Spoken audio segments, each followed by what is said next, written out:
The theme for this week, life lessons from the mango. When it comes to a fruit being acknowledged with its own special day, National Mango Day in India, the mango is in a class of its own.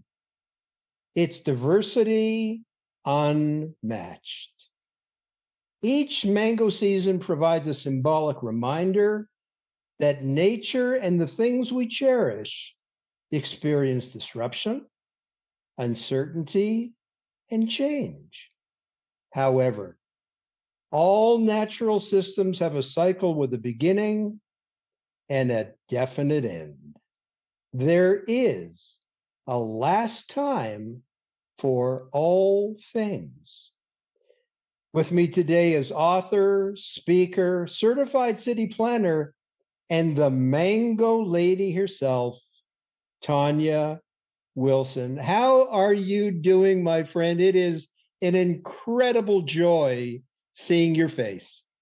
Thank you, Alan. Thanks for having me. I am well. I'm excited to be a part of your show today. Looking forward to sharing my story from my Mangolicious life. Absolutely. Me too. So let's dive in here. The title of your book is Living the Mangolicious Life, Sips and Tips on Surviving and Thriving Beyond Seasons of Adversity. Tanya, what was the inspiration for the title of this book? Oh, great question. The Mangolicious Life. So, Alan, I am a nature lover, an avid nature, and even more so, an avid mango lover. It's when you look to nature, you see that there are certain parallels between nature and our own lives. You know, there's a lot that you can learn about the way things are created, the way things grow and evolve. You can learn a lot about the seasons of life just from looking at nature. So I use the mango as a metaphor. It's a relatable fruit that so many people love all across the globe, whether you're from Asia or Latin America, the Caribbean. Mango reigns as a king of fruit. But it's in the mango, you know, that we see that there's sweetness and there's succulence, but there's also a tardiness and a sourness. There's also the seasons when the mango is born and the buds are there and it matures. And so it is with our own lives. You know, I think it's a great parallel and a great metaphor when we look about the seasons of life. And when we look into something even like the mango, that we can relate to the fact that life is bitter. It's also, but it's still a succulent life that's worth living. So in that, I've coined the phrase, living that mangolicious life. It's a sweet and sour life, but a life of resilience where you push on despite and you keep on living. Well said. Thank you so much. When you reflect back to one of the most painful and traumatic seasons in what was then your young life, one that thankfully eventually morphed from much emotional bruising to the sweet forgiveness of your dad. How is the mango such a wonderful metaphor for what you experienced? Wow. Yeah. So for me, and I shared this in my book, oftentimes when you look at an individual life, you know, an individual's life, we make assumptions. You know, we see a package that looks whole and together. We look at people who are affluent or successful, and we make assumptions, you know, that the road traveled was a road that was free of adversity. That's not the case for me, you know, and I mentioned the bittersweetness of the mango and the fact that it relates to the journey that many of us take in our own lives. I had to learn that lesson very early in life, Alan. Very early age, you know, at the age of 6, my parents were divorced. And that shattered my world. You know, for me as a child, you know, coming home and seeing the devastation of the home.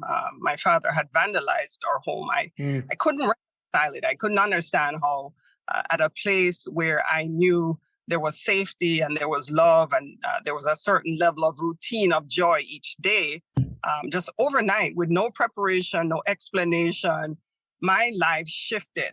Everything changed and everything shattered. And the presence for me that created that shift and that pain and that shattering was my father. You know, my father's departure from the home and the level of violence that was brought with that departure when he vandalized the home on his way out. So I had to find a way to really echo that sentiment to folks that have been through that level of pain in early years and how they were able to carry on with life. You know, I saw that happen home. And Alan, the next day, I had to get ready, put my uniform on, and still go to school and still pay attention. I remember teachers saying, you know, you're distracted, you're not focused. And I'm like, yeah, my entire world fell apart. You don't understand what's going on. But it's at that age, Alan, I understood that life is not perfect, that things can change rapidly, that destruction can come upon you, even if it's not something that you have done or you've welcomed. But I also learned how to bounce back. I learned a great lesson. I remember there was a book that I read many years ago that talked about the fact that we can go through bitterness and we can go through pain, but it's important at some stage to come to the realization that carrying that level of anger and pain for other individuals, I think the author had said, it's like drinking poison and watching the other person expecting them to die. And I that because for me, for many years, I carried that anger. And honestly, I carried from my own father for the pain and disruption that was inflicted on us. And we weren't allowed to talk about it, Alan. And I think a lot of people can relate to that.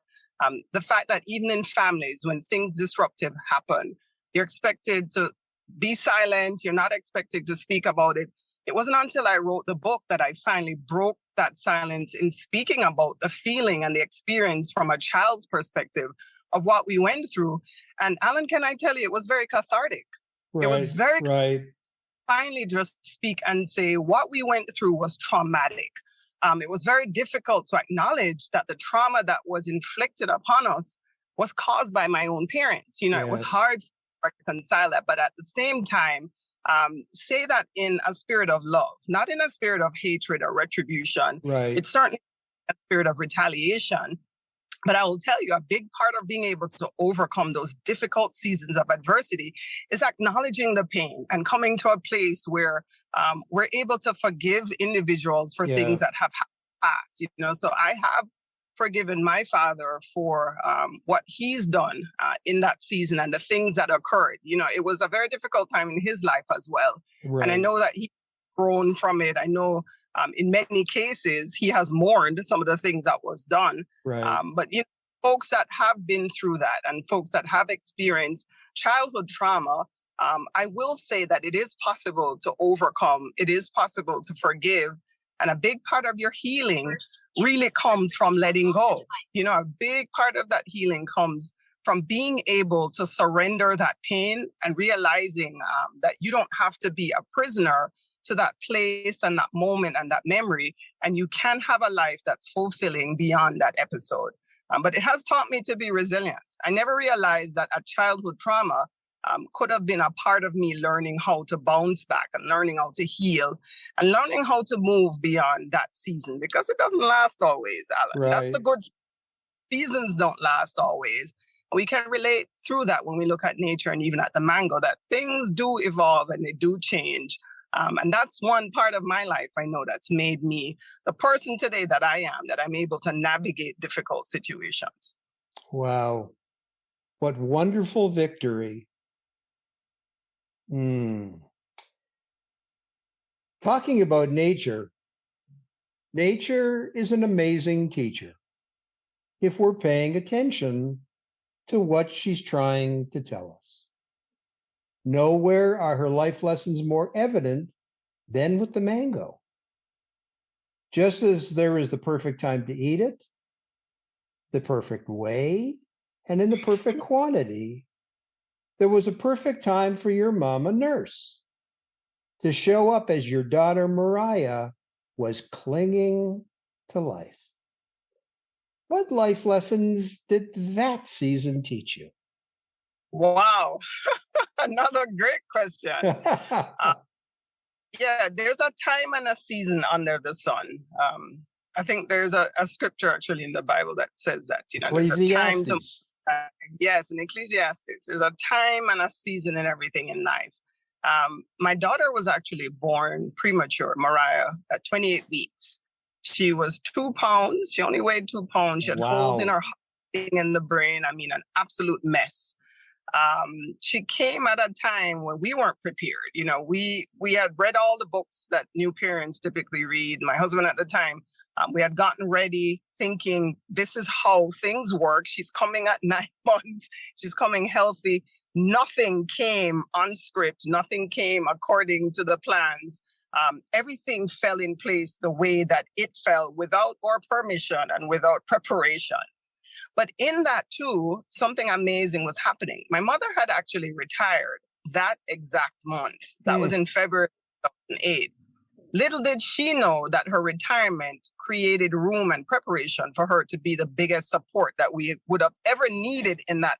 When I say there's a timing and an order to things, my mother was actually a NICU nurse. Her specialization is in, wait for it, premature babies. For years, I had heard her talk about how she worked with premature babies and her preparation and how, you know, her skill set helped to save the lives of hundreds of babies in Miami-Dade, that Jackson's NICU. But we would never have anticipated that grandma would have become the NICU nurse. Right. Child, and at a time when she would have been fully available to us. So newborn parents never had a child before, and having a critically ill child in the hospital, we were novices. We weren't experienced. We didn't know what to do. We were losing our minds, Alan, because every bad news got worse. I couldn't understand how bad news could get worse. You know, we were given a diagnosis one day, then the diagnosis got worse by the second time that we heard an update from the doctors or nurses. And there was one day that she came in and she looked at the baby and she said, Tanya, this baby is in distress. This baby doesn't look. I'm like, what more can I hear? I've heard the worst there is to hear. She was only 3 days old at the time. And remember, 3 months premature. So she was critically ill, very fragile, unable to deal with any disease or disruption. And my mother touched her abdomen and she said, this abdomen is distended. She started flipping through the charts. No, you don't do that because your grandma. But once a nurse, always a nurse. She's trained or attuned. She knows what to look for. She looked at the charts and she said, the centimeters are increasing. This baby's abdomen is distended. There's a problem. So she said, I'm going to call the nurse and point it out. And she pointed it out to the nurse. The nurses didn't realize because the shifts change. Within each shift change, there was an increase in the abdomen. The area was infected and no one had picked it up. But my mother, being the 40-year veteran nurse, picked up that something was wrong with the baby. They called the doctor in and surely everyone was in alert mode. I mean, you talk about seasons shifting. Now they quickly whisked her off. They did examinations and they found out she had an infection in her intestines. She was only 2 pounds, a 2-pound infant that was critically developed an infection in her intestine, necrotizing endomitis. I mean, NEC is one of those very rare diseases, but for a newborn baby in ICU, it's a death sentence. Very difficult.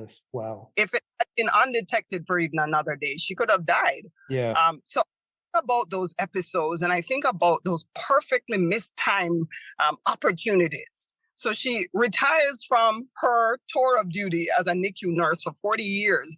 But at the perfect time, her retirement aligns with my area of need, where as a newborn and as a new mother, inexperienced, I would never have understood what was happening with that baby. But the eyes that I needed, the trained eyes, were in that room in the very month that she retired. And because of that, the baby survived. She went through 4 surgeries. She survived the NICU. She finally left there with just a bottle of polyvisol. Vitamins, and now she's 14 years old and she's rocking it. She plays the piano. Wow. She's an avid reader. Talk about a miracle, you know, but understanding that even in the seasons of life, God will equip us with the tools that we need to be able to navigate. You know, He will cover us and give us the support, not just in the family, but in the professionals, in the doctors and experts and people that come around us to make sure that we're sustained, even in those difficult seasons. So that was a miracle beyond miracle for us. And we're so thankful that we were able to have our baby survive. And not just survive, she thrived. Thank God for Mariah, and way to go, Grandma. Yes. Oh, man. So a mango gone bad can be a metaphor for several things, including a toxic marriage with its bruises and mold, emitting the sour smell of decay and approaching death. If any of these signs start to show, it's time to discard the mango, or in the case of a relationship, the marriage. So, after the unimaginable challenges with newly born Mariah, on its heels was your breast cancer diagnosis, followed by a marriage gone bad, and yet you have victoriously renewed, restored, and refocused. How have you done it? Holy cow. So there's a line in the book where I say, life owes us nothing, Alan. Right. Sometimes adversity comes and gives you one twirl in the ring, but sometimes the twirl becomes 2 or 3. And I think as individuals, we just have to recognize that life happens. Things happen. Yeah. There's no guarantee that you'll only get one twirl in the ring with adversity. And for me, I recognize that very quickly and at a very early age. So I already had my twirl at an early age with the divorce of my parents. And here goes life again, where I had at a very early age a premature baby. And my baby, Mariah, was only 1 year old when I felt a lump in my breast in February. She was just turning 1, felt a lump, and I kind of dismissed it, thinking, can't be anything serious. And my husband said, maybe you need to just go check it out. You never know. So I went into the doctor and I had some tests done. The doctor said, this feels unusual. I'm going to have you do some screenings. But still, I'm thinking, what could it be? I'm only 30 years old. It could be anything serious. So I went in for my screenings. I did the ultrasound. Certainly enough, the ultrasound came back with abnormalities. So with the abnormalities, I had to have a biopsy done. And surely enough, the biopsy showed that it was malignant. I had cancer. Had breast cancer. The doctor told me, you have ductal carcinoma. I didn't even know what that was. I've never heard that word before. It almost sounded Spanish, ductal carcinoma. And I found out very quickly I had cancer and I had to make a decision. I had to decide what I would do with the treatment. Just very intense period, as you can imagine, with a 1-year-old special need child. So I'm talking about the complexity of life and the fact that your seasons can sometimes overlap, seasons of adversity. There's no guarantee you come in pure order. And you're certainly not entitled to go through an adversity-free life. So I had these 2 calamities colliding at the same time. Talk about bittersweet and very bitter. And on the heels of all of that, my marriage started to pull apart. We became different people. It's a difficult experience to go through something like breast cancer, where you feel as though your body is not yours. It's been invaded. You're given a diagnosis where you feel that your mortality has now been threatened, and you're not sure if you're going to die. It does a lot to you emotionally. It does a lot to you as a woman, as a wife, and as a mother. Right. It pulled apart. I think my husband himself as well began to internalize things. I can't explain what he went through, but it definitely put a toll and a strain on our relationship. He had stopped working, unrelated to my breast cancer, but he had lost his job and had stopped working for over 5 years. So I became the breadwinner in the home, battling breast cancer, caring for a special needs child, on chemo, still fighting to keep a roof over our house. And he basically emotionally checked out. It was at a point where he stopped trying.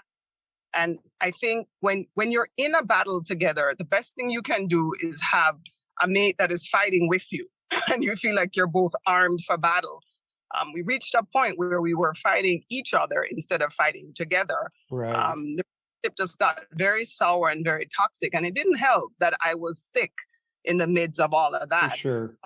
And you ask the question, what do you do when you're in those seasons? You find a place of refuge, Alan. My place of refuge became worship each morning, early in the wee hours of the morning. I had a place to really just get my mind settled. I had to find a place of meditation. I love nature, so I would find a way to escape to nature. Oftentimes I would go hang with friends, but you have to realize when you're in those seasons that you have to choose you. So I chose me. I chose me in that moment, realize I was becoming a person that I didn't like. He was becoming a person that I didn't like. The home was becoming toxic in front of our children. And we decided, we needed to go our separate ways. But you realize that life doesn't always go in the order that's planned. You get married and expect to live for the rest of your days till death do you part. But oftentimes things can get sour and dysfunctional. But there's a quote I saw once that said, when respect has left the room, you should know that it's time to pack up and leave. And wow. We were at that point, Alan, that respect had left the room and we needed to pack up and leave. So we did. And I had to mourn that, the death of your marriage literally feels like the death of a person in your life. I had to mourn that and really mentally tell myself that I needed to choose me. And I had to be in a place of peace for my own health, my own sanity, for the peace of my own children. So that chapter for sure was one of the most difficult things I had ever been through. And again, with a collision of seasons happening in my lifetime. But I'm here today. I made it through. And I've learned so many life lessons from that season that I still am able to glean from today.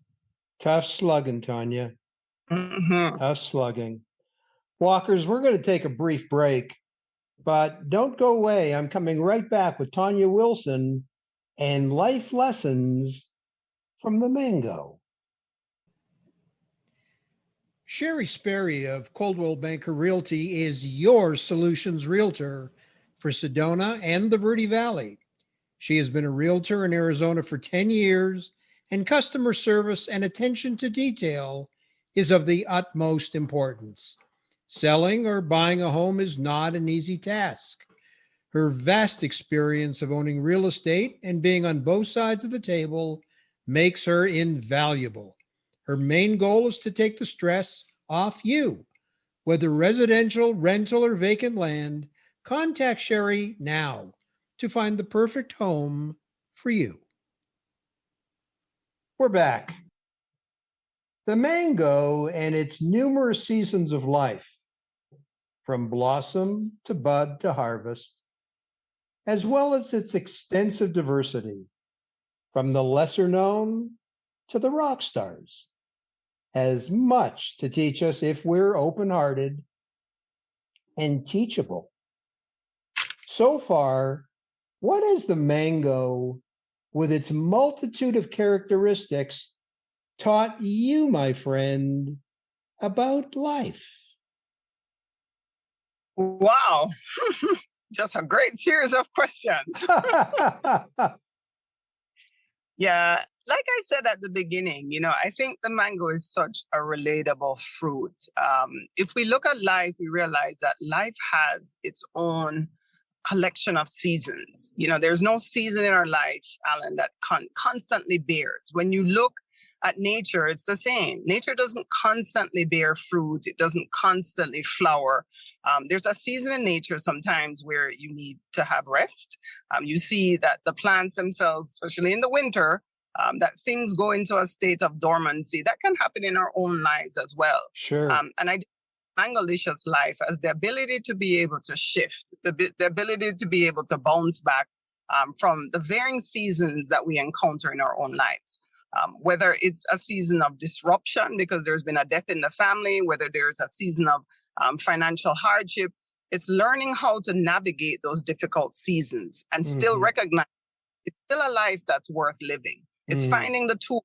Hear that in the book, finding the tools to cope amidst the difficult seasons. We see that when we look at nature. We see that when we look at even a fruit like the mango, that the sour seasons don't last always, Alan. It's having that that there's still a bit of sweetness left in life, and that sweetness is worth us surviving, and not just surviving, but thriving beyond those difficult seasons. I want to encourage anyone out there that's listening. Sometimes you feel isolated and you feel like you are the only one in the world going through these difficult seasons. There are others out there like me who have been through difficult things, but I assure you that your best days are yet to come. I assure you that no season lasts forever. And I assure you that you can get through this. I want to encourage anyone that's listening out there. If I could get through the things that I have, I am absolutely sure that you can as well, and that you will. Wow. Thank you so much for that. Humankind has so much richness to share with one another, to celebrate and grow from, if we will only open our heart so that our fears might be eliminated. Here, too, the mango in the process of grafting has much to say. An old expression says, two are better than one. That concept is the heart of grafting. This practice is used to produce several varieties of fruit on one tree. The different types of mangoes, each with a distinctive flavor and attributes, respond well to varietal grafting. What a picture! What speaks to your heart as I share that? When I think about grafting, immediately I think about the fact that sometimes we get transported or we get transplanted from one environment to the next. Change can be a little unsettling. Change can be a little unnerving because we're not sure where we're going or where this new environment is going to take us. Grafting is the same thing. It's when you take one individual type or variety of mangoes and you fit it onto another host plant. And if it's done right, it will flourish and it will continue to itself, but it's being itself in another environment. That could be us sometimes, Alan. That could be us, that sometimes God is going to transplant you either in a different profession, a different office, different family. The geography could change. We just have to be open to the fact that sometimes that level of transplant or regrafting could take us from one level to the next. And if we trust the process, Alan, sometimes if we trust the process, oh yes, is meant to harm us, could be something that is meant to kill us, something that's meant to elevate us, and it could be something that could be for our own good or for the good of others. So that's a lesson about change. What you just described about grafting is really a shifting and a repivot and a replot. I always say that only God can turn our burdens into blessings. Sometimes it could be a blessing that you're looking for, but it's in another package. So be open to the regrafting and be open to the shifting, because it could take you to the next point where you imagined in your mind that you could be, but not in the way that you expect to get there. Well said. The final chapter of your book, Living the Mangolicious Life, states that there are so many lessons learned from surviving and thriving beyond one's seasons of adversity. In your book, you reference 5. Tanya, if you will, for our listeners, share with our, or for the benefit of our listeners, each of those, and do a shallow dive, maybe a minute and a half on each one. Okay. So I think one of the first tools that we have to remember when we're going through seasons of adversities is to get a grip on reality. So I talk about getting a grip on the situation that you're in. I remember when I was first diagnosed with breast cancer, I went through a period of denial, Alan, and I went through shock, I went through anger. The stages were there. But in the midst of it, I'm thankful that at least I had the good sense to go in and get a follow-up, to get a treatment plan, to have a recommendation how I would deal with the situation. Along the journey, I've met other folks that have been diagnosed with cancer or other illnesses, and they stay in a state of denial. They stay in a state of anger, and what they fail to do is take action, or they sit on the fence. And I would encourage folks, in the first tool from the toolbox is get a grip on reality, get a grip on the situation, and make sure that you have a plan of action and you don't just file away what could be a critical thing that you need to deal with or find resolution. Whether it's whether it's your health, do get a grip on reality. Well said. The next tool that I share is the idea of finding refuge even in the midst of the storm. The house could be tearing down. You could be having issues even with your health. It could be a foreclosure issue. There's so many ways that adversity could hit us. It's always important to find that place of refuge, that thing that reminds you of who you are, that place that you find your greatest peace. For some people, it's meditation, it's worship. For some, they love to cook. When they get in the kitchen, the world stops and everything is golden. For me, it was nature. It was escaping by the seashore and watching the shores and knowing that the sun still set every day. So find a place of refuge in the midst of the storm. Don't allow the storm itself to consume you. Have that place of escape that you can go on a daily basis to renew your strength. The third one is beginning with the end in mind. So this one I took COVID, the idea that you should have a destination and a plan for your life. And the importance of that, Alan, is that oftentimes when we get into seasons of adversity, we get so turned around that we forget our goals and we forget to dream and we forget the desires that we had prior to going into that place of adversity. So it's important, just even before you encounter issues in your life, to have that plan of action of where you see your life in the next 3 to 5 to 10 to 20 years. Don't forget to dream. So I say begin with the end in mind, because in that season and the season ends, you still have a life that you need to continue to follow those goals and those aspirations. The other one is thinking about the Mangolicious mindset. Constantly have that mindset in your life that even with the knocks and even with the stresses, you're okay going through the seasons. But what you're not okay doing is giving up on the hope in life. Right. I remember many years ago, I read another book. You can tell I'm an avid reader, constantly reading. I read another book.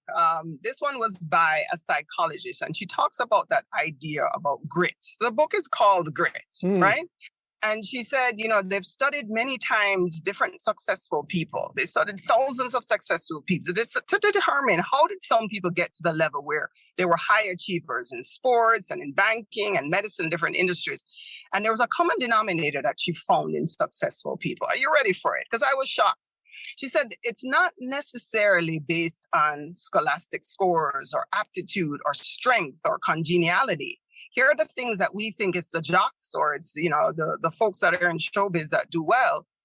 Angela Duckworth, the doctor, shared that based on the studies, they found that folks that had the ability to persevere and folks that had the ability to push on were the traits of successful people. Successful people, the underlying current that you find in most successful people is that mindset of perseverance. They continue to goal set and they continue to think and hope of better things and better ways to do things. So it's interesting that she described it as grit, because what I describe as the Mangolicious life is that tenacity that keeps us going, Alan, that says, I don't care if I get put down, shut up, kicked, scarred, I'm going to keep pushing on. It's that mindset to never give up and to always feel as though tomorrow is a new day and I'm going to take this adversity and these issues day by day, step by step until I get to another point. I think sometimes we forget to celebrate those moments, even adversity, the little wins that we have. But whatever it takes for you to keep that mindset of pushing on and pushing forward, those are the traits of successful people. So if you're going to be successful in overcoming seasons of adversity, get that grit, get that Mangolicious twist, get that spirit, that feeling of overcoming and pushing on. Scientific seen that it's the trait of successful people. We got that the Mangolicious life works. I love it. I love it. Did we cover the 5? I think we covered the 5. As you were sharing that last one, you reminded me of something that I read, I don't know, maybe a month or a couple of months ago.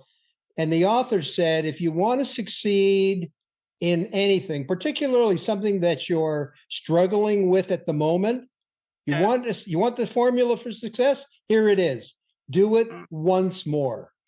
Wow. Do it one more time. Whatever it is, do it one more time. And after you've done it that one more time, if that didn't take you where you want to get to, do it one more time. That's it.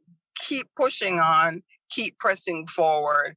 We know that it's not just idle talk. We know scientifically, based on the studies that we've seen, folks with a mindset to never give up, never sit down, never shut up, just keep pushing on and telling yourself, I'm not willing to accept defeat and I'm not willing to quit on my own self. Keep that mindset. It will help you survive those difficult seasons of adversity. Tanya, you are an absolutely beautiful woman with an absolutely gorgeous spirit. Thank you, Alan. I appreciate it. It is absolutely true. Hey, it has been an absolute joy investing time with you here today. Thank you so very, very, very much. It's been my pleasure. I'm so happy that my stories can be used as a tool to help to encourage others to continue to live their best life. And I will say that the best is indeed yet to come. So you keep living that Mangolicious life. Yes, ma'am. Thank you so much. All right, Alan, be well.